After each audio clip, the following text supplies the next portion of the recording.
तो मर्डर नहीं था, वो पेट्रोल अपने आप लेकर आया और अपने आप जलाया। उसने बयान दिए, उसके 5 बयान आए। ये तो गांव का आंदोलन है। ये ना राकेश टिकैत का आंदोलन है, ना एक संगठन का है। और इसके 40 लोग इसके जत्थेबंदी में हैं, तो उन सब की जिम्मेदारी। हमें तो किसान बनना, झूंपड़ी में रहना और आंदोलन करने, यही बन जाओ। इन्हीं के बाद वो गाड़ देंगे हम तंबू। हम तो आज हमारे साथ जुड़ गए हैं किसान आंदोलन का चेहरा, किसान नेता राकेश टिकैत जी, जो किसी भी परिचय के मोहताज नहीं है। राकेश टिकैत जी, आपका बहुत बहुत धन्यवाद। जा रहा है। पहले लोग बात करते थे, शुरू में सपोर्ट इतना ज़्यादा था, पर अब शायद लोग इतनी बातें नहीं कर रहे हैं। शायद अब मुद्दा कुछ और बन गया है, लेकिन किसान आंदोलन के लोग इतनी बात नहीं कर रहे हैं। इस पर आप क्या कहना चाहेंगे? ना कर रहे, अपने गांव के लोग तो करते हैं, शहर के पता नहीं करे कि नहीं। ये चैनल पे वाले कम दिखाते हैं।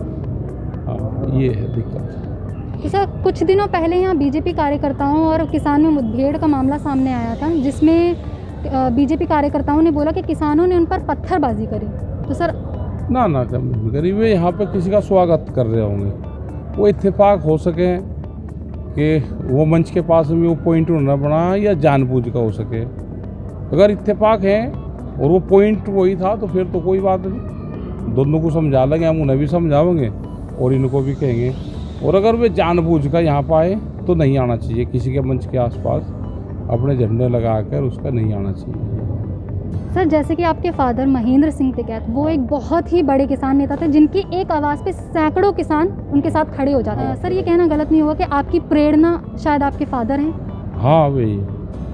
सर, आपको अपने बचपन का कोई ऐसा मोमेंट याद है जिसमें आपके फादर किसान आंदोलन में रहे हों और आपकी कोई ऐसी याद हो जो शायद आपकी ताज़ा हो इस किसान आंदोलन नहीं, में? वे तो अब भी शादी तो रहे, वे उनके विचार साथ रहते हैं। किस मोमेंट पे वे क्या काम करते थे, तो विचारधारा साथ में रहती है। उनके साथ में काम करने वाले लोग रहते हैं, बहुत लोग हैं उनके साथ में जिन्होंने काम करा, तो उनसे सलाह मशवरा करते हैं।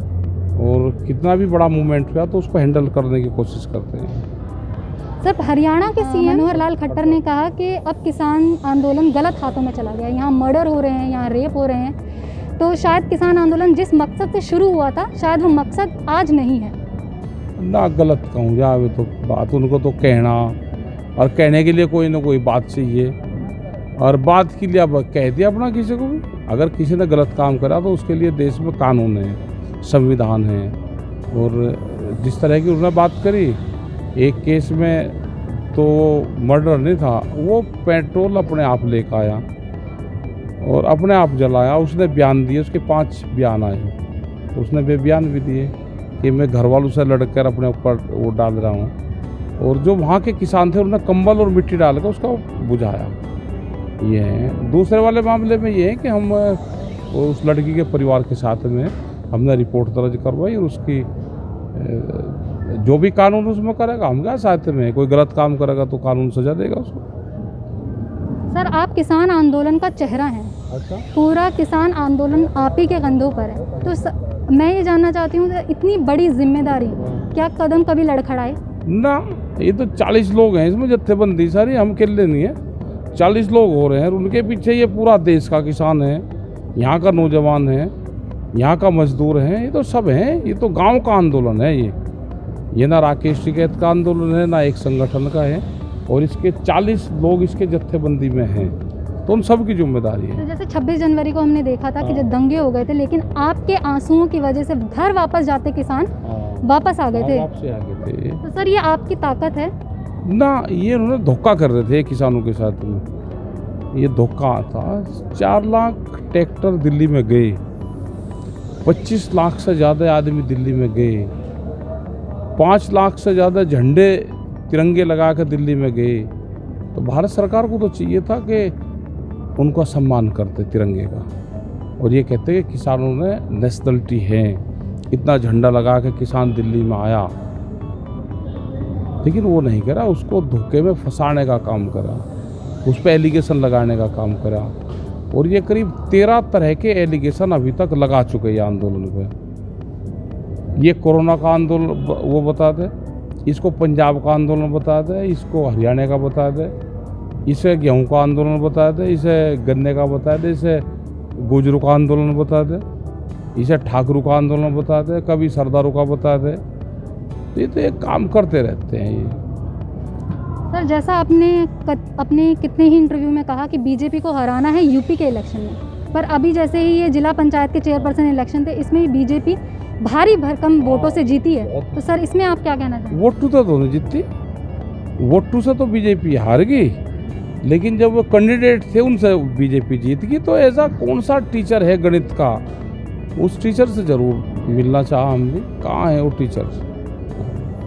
सर लोग कह रहे हैं कि बंगाल में जो बीजेपी की हार हुई है उसमें सबसे बड़ा चेहरा शायद आपका भी है दीदी के बाद, क्योंकि आप बंगाल में गए और लोगों से सवाल किया आपने कि उनको क्या चाहिए और क्या नहीं।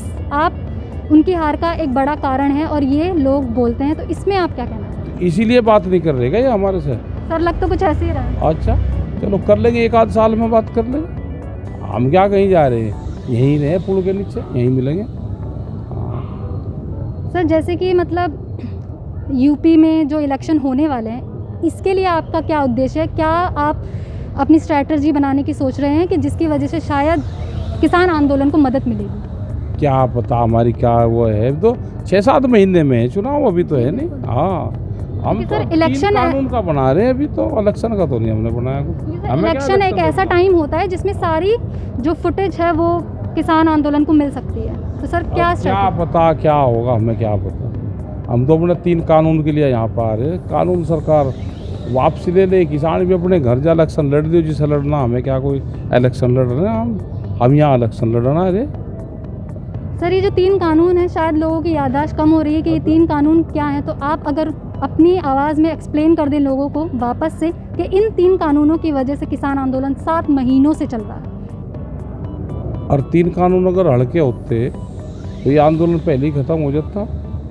सर वो तो कह रहे हैं कि हम संशोधन के लिए राजी हैं, पर किसान मान नहीं रहे हैं। ना मान नहीं रहे किसान, इनको वापसी करवाओगे पूरी तरीके से वापस होंगे शायद तो तभी मानेंगे। पूरी तरीके से सर बीजेपी कह रही है एमएसपी हमने कभी हटाया ही नहीं, गन्ने का रेट हम पूरा दे रहे हैं, तब भी किसान मान नहीं रहे हैं। तो सारी चीज़ कर रही है, बहुत बढ़िया सरकार है, फिर तो सारा ही काम कर रही। हम कहीं के लिए बैठे हैं यहाँ, ये किसान है। आप धान की खेती करो, कहीं की करो, हमारे तरफ तो धान की खेती होती है। कहीं की धाना की, धान गेहूँ क्या रेट बेचा? गेहूँ बहुत कम % लोग सरकारी रेट पर बेचे हैं। मार्केट का रेट क्या है? 1500 रुपये, 500 रुपये कम पे गेहूँ मजबूरी में बेचते हैं, मजबूरी में। मजबूरी में बेचते तो हैं। ये MSP है, ये गांव की MSP पे बेच रहे हैं। धान 1000 ये मिर्जापुर से आए धान 1000 रुपये, जिसका 1800 रुपये का भाव है। 800 रुपये 850 रुपये पर क्विंटल कम पे बेचते हैं। तो अब इनको वोट जनता देगी या नहीं देगी, तो उसका हम क्या कर सकते हैं। सर आपके मैंने कितने ही इंटरव्यू देखे, आपने किसी भी पार्टी को ज्वाइन करने से सिरे से खारिज करा है। बस हम पार्टी ज्वाइन करते फिर हम पार्टी ज्वाइनर लग रहे हैं कि हम पार्टी ज्वाइन करते फिर लग रहे हैं। सर मेरा ये सवाल था कि अगर आप पावर में आते हैं तो शायद आपको इतनी ताकत मिल पाएगी कि आप और लोगों तक पहुंच पाएंगे, या फिर चीज़ें बदलने की आपको शायद ताकत और मिल पाएगी, जो शायद किसान नेता होने पर आपको इतनी गवर्नमेंट ना दे। तो सर क्यों ऐसा आप सोचते हैं कि अगर आप CM बने या इन फ्यूचर PM बने, तो सर क्या गलत है इसमें? ना हमें कुछ नहीं बनना, हमें तो किसान बनना, झोंपड़ी में रहना, आंदोलन करने, यही बन जाओ। इन्हीं के पार वो गाड़ेंगे हम तंबू, हम तो आंदोलन करेंगे। आंदोलनकारी भी तो चाह, ये आंदोलनकारी नहीं चाहता देश में, आंदोलनकारी भी चाह, हम तो आंदोलनकारी बनेंगे। इसमें क्या कुछ खर्च हो रहा, बिजली इनकी, पानी इनका, लंगर भंडारे गांव के रोटी दे जा, दूध गांव से आ जा, इससे बढ़िया तो काम ही कुछ नहीं। हमें तो कुछ खर्च हो ही नहीं रहा, प्रेस को कुछ देना ही नहीं, प्रेस वाले भी अपने आप आ जाए यहीं। तो देश में आंदोलनकारी बनना चाहिए, नेता ना बने, आंदोलनकारी बने। सर कुछ दिन पहले आपकी AC वाली तस्वीर बहुत वायरल हो रही थी। हुई थी AC वाली। वो कह रहे हैं किसान नेता है तो फिर AC में क्यों सो रहे हैं? जैसे अब ये बैठे थे यहाँ पे, कुछ मंत्री आए थे, कुछ ये बच्चे आए, आप लोग भी आ जाओ, तो वहाँ बैठ जाओ, प्रेस के लिए बना रखा।